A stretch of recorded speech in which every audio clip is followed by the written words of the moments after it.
Hello అండి, అందరికీ నమస్తే. ప్రస్తుతం మనతో పాటు సీనియర్ జర్నలిస్ట్ భరద్వాజ్ ఉన్నారు. ఆయనతో మాట్లాడదాం. నమస్తే సార్. నమస్తే. సార్, ప్రస్తుతం పంజాగుట్ట పరిధిలో ఒక దారుణమైన సంఘటన చోటు చేసుకుందని చెప్పుకోవాలి. ఎందుకంటే ఒక పారిశ్రామికవేత్త ఆస్తి పంచివ్వలేదు అని చెప్పేసి మన్మడే వచ్చి చంపేశారు అని చెప్పేసి ఒక వార్త వస్తుంది. దీన్ని ఎలా చూడొచ్చు అంటారు? అంటే అంత ఆస్తులుండి కూడా ఇలా ఈ సంఘటన ఎలా? జనార్దన్ రావు గారిని ఆయన కూతురు కుమారుడు చంపేశాడు. అంటే అతన్ని పంజాగుట్టలో అరెస్ట్ చేశారు, కానీ యాక్చువల్గా ఇది అక్కడ ఒంగోలు పంజాగుట్ట పరిధిలో దొరికాడని చెప్తున్నారు. పంజాగుట్ట దగ్గర ఎక్కడో దొరికాడని చెప్తున్నారు. వెల్జాన్ గ్రూప్ చైర్మన్ ఆయన చాలా దాన ధర్మాలు కూడా నిర్వహించాడు. అంటే దాదాపు టీటీడీకి 40 కోట్ల పైన విరాళాలు ఇచ్చారని, తర్వాత ఇంకెక్కడో ఇంకో 40, అంటే ప్రభుత్వ ఆసుపత్రుల్లో సౌకర్యాలు కల్పించడానికి కూడా ఆయన విరాళాలు విస్తృతంగా ఇచ్చారని కూడా ఉంది, ప్రచారం జరుగుతోంది. అయితే ఆయన ఈ ఆస్తి పంపకాలకు సంబంధించి తన పెద్ద కుమార్తె కొడుకుకి ఇచ్చిన ప్రాధాన్యత ఇప్పుడు ఎవరైతే ఈ ఆయన మీద హత్య ప్రయత్నం కాదు, హత్య చేసేసాడు. ఈ హత్య చేసినటువంటి మనవడికి కొన్ని షేర్లు కేటాయించాడు ఆయన. ఈ షేర్ల కేటాయింపు అతనికి నచ్చలేదు, అతను ఘర్షణకు వచ్చాడు. జనరల్గా అది ఆయన సంపాదించిన ఆస్తి కాబట్టి దాన్ని ఎలా డిస్ట్రిబ్యూట్ చేయాలనేది ఆయన ఇష్టం, ఆయన విచక్షణ.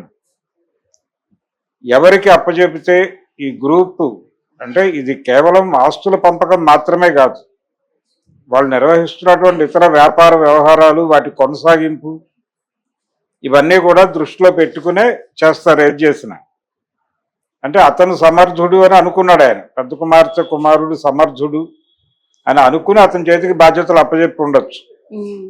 అతని చేతికి బాధ్యతలు అప్పచెప్పడం ఇతనికి నచ్చలేదు. రెండోది, ఇతను డ్రగ్ ఎడిక్ట్ అని కూడా చెప్తున్నారు పోలీసులు. డ్రగ్ ఎడిక్ట్ అవునా కాదా అనేది పక్కన పెట్టేస్తే, ఈ జనరేషన్లో చాలా మందిలో, ఒక పిల్లల్లో పర్టికులర్గా, ఏమీ లేకపోయినా, ఎవరు ఏమీ ఇవ్వకపోయినా, తల్లిదండ్రులు ఏమీ ఇవ్వకపోయినా మనం బతికేయగలము అనేటువంటి కాన్ఫిడెన్స్ ఉన్నవాళ్ళు తక్కువ. తల్లిదండ్రులు తమకేమీ ఇవ్వట్లేదు అనేటువంటి ఒక చిరాకులో ఉండే వాళ్ళ సంఖ్య పెరుగుతోంది. అంటే మా కోసం మీరు ఏం చేశారు అనే క్వశ్చన్. ఈ క్వశ్చన్ రావడానికి కారణం ఏంటంటే, వీళ్ళని చిన్నప్పటి నుంచి చాలా కేర్తో చూడటం వలన వీళ్ళు మా కోసం మీరేం అంటే ప్రతిదానికి వీళ్ళు డిపెండ్ అవుతున్నారు తల్లిదండ్రుల మీద, లేకపోతే వీళ్ళ ఆస్తుల మీద డిపెండ్ అవటం ద్వారా ఇది వాళ్ళ బాధ్యతగా చూస్తున్నారు, పేరెంట్స్ బాధ్యతగా చూస్తున్నారు. మాకు ఒక ఇల్లు కట్టించివ్వాలి, లేకపోతే మాకు రెంట్స్ వచ్చేటువంటి ఇల్లు కట్టించివ్వాలి, ఇలాంటి డిమాండ్స్ చాలా మిడిల్ క్లాస్ పిల్లలు కూడా చేసేస్తున్నారు. ఇదొక ఘర్షణగా మారింది.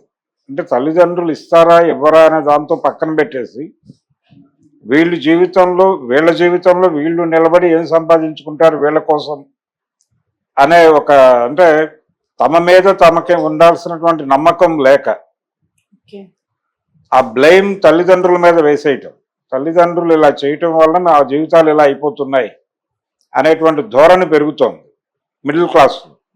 ఈ హయ్యర్ సెక్షన్స్లోనేమో మాకు ఆస్తిలో సరైనటువంటి వాటా రాలేదు అనేటువంటి గొడవ.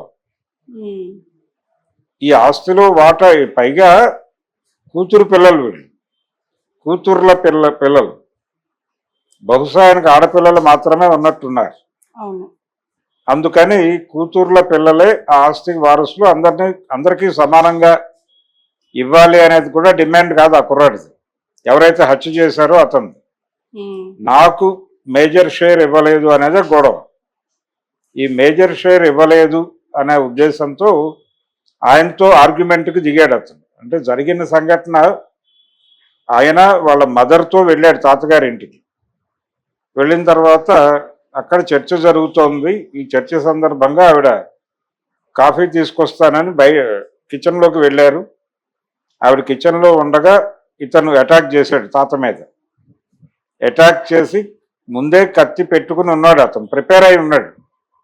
ఒకవేళ నా మాట చెల్లుబడి కాకపోతే తాతను చంపేద్దామని డిసైడ్ అయి మేబీ చెప్పుంటాడు, మీరు నా మాట వినకపోతే చంపేస్తాను అని కూడా చెప్పుంటాడు. ఆయన దాన్ని సీరియస్గా తీసుకొని ఉండకపోవచ్చు. ఏడిసావులే అనే పద్ధతిలో ఏదో మాట్లాడి ఉంటాడు ఆయన. వీడి ఈగో హర్ట్ అయ్యి వెళ్ళి అటాక్ చేసి దాడి చేస్తాడు. ఈ దాడి జరుగుతుండగా ఈ అరుపులు కేకలు విని ఆవిడ కిచెన్లో నుంచి వచ్చింది. వచ్చేసరికి అడ్డుకునే ప్రయత్నం చేస్తే ఆవిడ మీద కూడా దాడి చేశాడు. ఆవిడ కూడా గాయాలై ప్రస్తుతం హాస్పిటల్లో ఉంది ఆవిడ. ఈలోపు వీళ్ళ వాచ్మ్యాన్ ఎవరో వచ్చాడు అక్కడికి, అతని మీద కూడా అటాక్ జరిగింది. అటాక్ చేసి పారిపోయాడు. ఫైనల్గా దొరికాడు. అతను దొరికిన తర్వాత ఇప్పుడు అతని సైకలాజికల్ కండిషన్ ఏంటి అనేది చూడాలి. అతను డ్రగ్ అడిక్ట్ అయితే అయి ఉండొచ్చు. డ్రగ్ అడిక్ట్ కాబట్టి ఈ హత్యాకాండ జరిగింది అనే ఒక యాంగిల్లో చూసేస్తే సరిపోదు. ఇది కాదు, డ్రగ్ అడిక్ట్ కాబట్టి ఈ హత్యకు పాల్పడ్డాడు అనే దానికంటే కూడా ఇతను డ్రగ్ అడిక్ట్ కావడానికి ఇతని వ్యసనాలు, ఇతని జీవితము, ఇతని లైఫ్ స్టైలు, ఈ లైఫ్ స్టైల్ డిజైనింగ్లో వీళ్ళ పేరెంట్స్ పాత్ర, సొసైటీ పాత్ర ఇవన్నీ ఉంటాయి. అంటే దేనికి ఎక్స్పోజ్ అవుతున్నారు వీళ్ళు, ఎవరెవరితో ఏమేం మాట్లాడుతున్నారు, ఏ అభిప్రాయాలు ఎక్కించుకుంటున్నారు బ్రెయిన్లోకి పిల్లలు, వాళ్ళ బ్రాటప్ ఎలా ఉంటుంది, వాళ్ళలో తెలియకుండానే వాళ్ళు చిన్నప్పటి నుంచే ఎక్స్ప్రెస్ చేస్తారు. ఈ అభిప్రాయాలు ఉంటున్నాయి వీళ్ళల్లో అనేది అర్థమవుతుంది తల్లిదండ్రులకి. అయితే వీళ్ళు ప్రాపర్గా వినరు. వినక వాళ్ళల్లో పోగుపడుతున్నటువంటి అపసవ్యతల్ని అర్థం చేసుకుని వాళ్ళని ఇమ్మీడియట్గా గైడ్ చేయాలి. ఈ అభిప్రాయం కరెక్ట్ కాదు, నీకు ఎలా వచ్చిందో నీ బ్రెయిన్లోకి వచ్చింది ఇది, నువ్వు ఎక్స్ప్రెస్ చేసావు, కానీ వాస్తవం ఇది అని ఇమ్మీడియట్గా కరెక్షన్ మెకానిజం గనక పేరెంట్స్ చేయగలిగితే ఇలాంటి పిల్లలు తయారవరు. కానీ ఈ శ్రద్ధ పెట్టరు ఎవరు, పేరెంట్స్ బెటరు, టీచర్స్ అంతకంటే పట్టించుకునే పరిస్థితుల్లో లేరు ఇప్పుడు. దాంతో వీళ్ళు అదే అభిప్రాయాలతో పెరుగుతూ ఉంటారు. అంటే నిరంతరం మాకు అన్యాయం జరిగిపోతుంది అనేటువంటి ఒక అభిప్రాయంతో ఉంటారు. అంతే తప్ప అసలు ఈ ప్రపంచంలో ఏమీ లేకపోయినా మనం బతకగలం అనే ఒక కాన్ఫిడెన్స్ను నింపటంలో ఫెయిల్ అవుతున్నారు. దీనికి రకరకాల కారణాలు. అంటే వీళ్ళ వ్యసనాలు, వాళ్ళు ఎటు వెళ్తున్నారు, ఆ ట్రావెల్లో. అంటే రెండోది మార్కెట్ ఎకానమీలో ప్రతి మనిషి కూడా రోజుకి ఎంత ఖర్చు పెట్టాలనేటువంటి ఒక ప్రోగ్రామ్ డిజైన్ అయిపోయి ఉంది. ఈ డిజైన్డ్ ప్రోగ్రాంలో మనం డబ్బులు ఖర్చు పెట్టుకుంటూ వెళ్ళిపోతాం. డబ్బులు ఖర్చు పెట్టడము, డబ్బులు సంపాదించటం, ఈ రెండిటి మధ్య తూకం దెబ్బతిన్నప్పుడు కష్టాల్లోకి వెళ్తాడు ఏ మనిషి అయినా. ఈ కష్టంలోకి వెళ్ళినప్పుడు పర్వాలేదులే, ఈరోజు డబ్బులు లేకపోయినా పర్లేదు, మనం రేపు సంపాదించుకోగలం అనే కాన్ఫిడెన్స్ ఉంటే ఓకే. కానీ వీళ్ళేమో డిపెండ్ అయి ఉంటారు. మాకేదో ప్రాపర్టీ రావాలి, ఇన్ని కోట్లు అని, పైగా డ్రీమ్స్ ఉంటాయి వీళ్ళకి. ఆ డ్రీమ్స్ ఏంటంటే మా తాత సంపాదించాడు కాబట్టి దానిలో నాకు ఇప్పుడు ఆయన 40 కోట్లు అలా దానాలు ఇచ్చాడంటేనే, ఆయన దానాలే 100 కోట్ల పైన దానాలు చేశాడంటేనే ఆయన ప్రాపర్టీస్ ఏ లెవెల్లో ఉంటాయో అర్థమవుతుంది మనకి. కాబట్టి వాటి మీద తన షేర్ క్యాలిక్యులేట్ చేసుకుని ఉన్నాడు ఆ కుర్రాడు. ప్రిపేర్డ్గా ఉన్నారు. అది రావాలనుకుంటున్నాడు, అతని కోరిక, అతని డ్రీమ్. ఆ డబ్బులు వస్తే తన జీవితం ఇలా డిజైన్ చేసుకోవాలనేది కూడా ఒక ప్రాజెక్టు, ప్రోగ్రామ్ ఉంటుంది అతను. ఎప్పుడైతే అతనికి ఆ షేర్ రాలేదో ఇమ్మీడియట్గా అతనికి ఒక సర్కిల్ ఉంటుంది. ఆ సర్కిల్ నుంచి కామెంట్స్ మొదలవుతాయి. మొదలైనప్పుడు దానికి రియాక్ట్ అవుతూ వీడు ఒక ప్రోగ్రామ్ డిజైన్ చేసుకుంటాడు.